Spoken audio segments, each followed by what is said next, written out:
तो लीजिए, कल देश ने एक ऐसा चुनाव परिणाम दिया है जिसने कि 4 राजनीतिक दल जो कि जमे जमाए राजनीतिक दल थे, उनके अस्तित्व पर ही संकट खड़ा हो गया। 2 मुख्यमंत्री अपनी सीटें नहीं बचा पाए।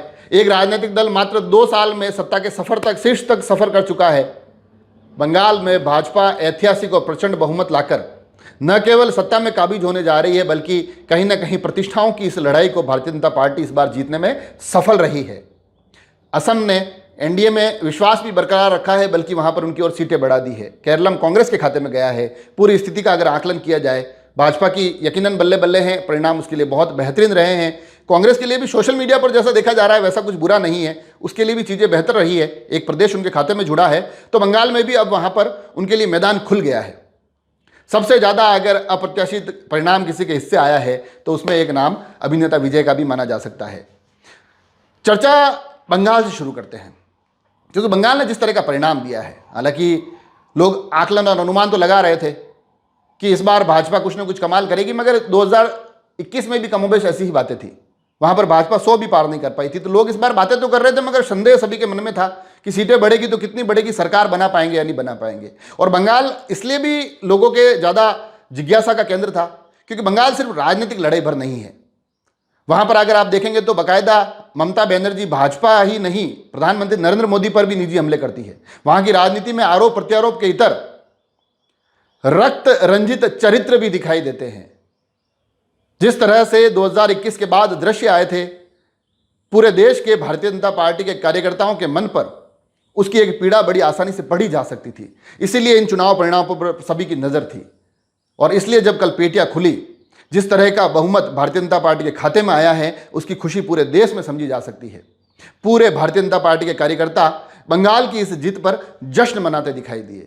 ऐसा लगा कि ये प्रतिष्ठाओं की जो लड़ाई बीते 1 दशक से भाजपा बनाम तृणमूल कांग्रेस चल रही थी और बाजी हर बार ममता बनर्जी के खाते में जा रही थी, उन तमाम पराजयों का बदला कल भारतीय जनता पार्टी ने बंगाल के इस परिणाम में ले लिया। और उससे भी बड़ा बदला यह कि स्वयं ममता बनर्जी लगातार दूसरी बार अपना विधानसभा चुनाव हार गए, और वो भी किससे? शुभेंदु अधिकारी, जो कभी उनके बहुत मुख्य सलाहकार रहा करते थे, सिपह सलार रहा करते थे, जिनको 2020 में भाजपा अपने खेमे में लाती है, नंदीग्राम से 2021 का चुनाव लड़वाती है ममता बनर्जी के खिलाफ। और ममता बनर्जी जहां उनकी पार्टी 215 सीटें जीती थी, उस वक्त भी अपना चुनाव हार जाती है। इस बार जब वो भवानीपुर से फिर से चुनाव लड़ रही होती है, शुभेंदु अधिकारी कहते हैं कि वो भवानीपुर से लड़ेगी तो मैं भवानीपुर जाके हराऊंगा। वो वहां से चुनाव लड़ते हैं और कल परिणाम में ये सामने होता है कि 15,000 से ज़्यादा वोटों से उन्होंने ममता बनर्जी को परास्त कर दिया। ये अपने आप में एक न केवल बहुत बुरी शिकस्त ममता बनर्जी के लिए है, मगर भारतीय जनता पार्टी के कार्यकर्ताओं के लिए एक बहुत बड़ा बूस्टर डोज है। इसके साथ साथ चर्चा आसाम की जानी चाहिए। एकमात्र ऐसा राज्य, कल के 5 राज्यों के परिणामों में एकमात्र ऐसा राज्य जहां भाजपा बनाम कांग्रेस सीधी टक्कर थी।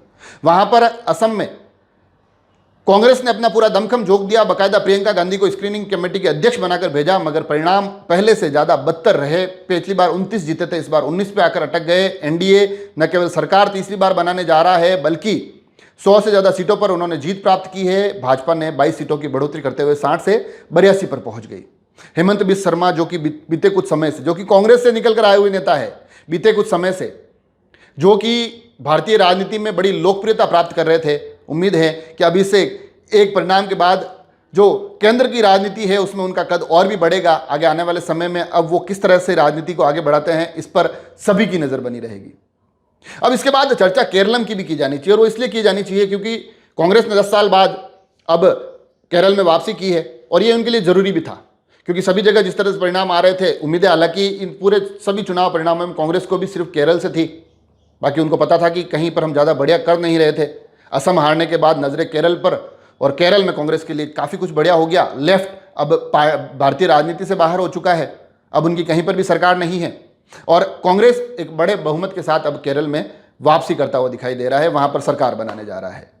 हालांकि भाजपा के लिए भी केरल से कुछ अच्छी खबर है। पिछली बार 1 सीट लाए थे, इस बार वो 3 तक पहुंच गए। और भाजपा के कुछ नेता तो कल मैंने देखा टीवी पर ये कह रहे थे कि पश्चिम बंगाल में भी 2016 में हम 3 सीटें जीते थे, अब देखो 10 साल बाद सरकार बना रहे हैं, हो सकता है केरल में भी आगे आने वाले सालों में कुछ ऐसा ही करिश्मा देखा जाए। इसके साथ साथ कल की चर्चा अधूरी रहेगी अगर हम तमिलनाडु का जिक्र ना करें, क्योंकि तमिलनाडु जहां पर माना जा रहा था कि लड़ाई 2 जो परंपरागत वहां पर राजनीतिक दल हैं, डीएमके और एआईडीएमके, उनके बीच में रहेगी। जो अभिनेता विजय हैं, उन्होंने जो नई पार्टी बनाई उसको लेकर कहा जा रहा था कि इतना बड़ा प्रभाव नहीं डालेगी, 15-20 सीटों पर सिमट कर रह जाएगी। मगर राजनीतिक परिदृश्य में तमिलनाडु हमेशा से सुपरस्टार को वोटों में, चुनावों में समर्थन देता आया है और वही समर्थन कल के परिणामों में देखने को मिला, जहां दोनों ही बड़े दल धराशायी हो गए, शिकस्त उनके हिस्से आई। स्टालिन मुख्यमंत्री स्वयं अपना चुनाव हार गए। मगर पहली बार चुनाव लड़ रहे मात्र 2 साल पहले बनाई हुई पार्टी के साथ अभिनेता विजय तमिलनाडु में 100 से ज़्यादा सीटें लाकर सबसे बड़ा राजनीतिक दल बने हैं। तो ये चुनावों के परिणाम आए हैं, जैसा कि मैंने शुरू में कहा था, कई चीज़ें अप्रत्याशित हुई है, मगर 4 राजनीतिक दल अब उनके अस्तित्व पर संकट आ गया, जिसमें कि पश्चिम बंगाल में अब तृणमूल कांग्रेस, जहां पर तमिलनाडु में डीएमके और एआईडीएमके, जहां पर अब केरल से लेफ्ट, ये तमाम जो हारे हैं, अब वो आगे की राजनीति कैसे करेंगे, यह भी उनके लिए एक बड़ा मुश्किल सफ़र होने वाला है। मगर इस मुश्किल सफ़र में एक बिंदु मैंने और भी जोड़ा था कि जो कांग्रेस है उसके लिए केरल के साथ साथ पश्चिम बंगाल में भी अपनी जड़ें जमानी होगी, क्योंकि कांग्रेस का इतने सालों तक संघर्ष वहां पर ममता बनर्जी या लेफ्ट से होता था और कांग्रेस को लगता था कि अरे यार, मैं अगर थोड़ा बढ़िया करूंगा भाजपा को फायदा हो जाएगा। मगर अब ऐसी स्थिति नहीं है, अब उनकी टक्कर भाजपा से है और कांग्रेस को एक राजनीतिक जो सबक है बड़े जल्दी सीख लेना चाहिए कि आप किसी और को जिताकर या किसी और को हराकर राजनीति करना चाहते हैं, वो संभव नहीं है। आपको खुद को लड़ना होगा, चाहे जीत हो या चाहे हार। आपकी इसी नीति ने आपको बिहार में अप्रासंगिक बना दिया, आपको महाराष्ट्र में अप्रासंगिक बना दिया, आपको उड़ीसा में अप्रासंगिक बना दिया, आपको उत्तर प्रदेश में अप्रासंगिक बना दिया, आपको बंगाल में अप्रासंगिक बना दिया। मगर अब वो चाहते हैं कि हम प्रासंगिक बने रहे, तो उनको मैदान में लड़ाई लड़नी होगी और खुद के दम पर लड़नी होगी। अब कैसे क्या राजनीतिक तमाम चीज़ें चलती है, उस पर हमारी नज़र बनी रहेगी और किसको अब बंगाल का ताज सौंपा जाता है, यह भी एक अपने आप में बड़ा सवाल है।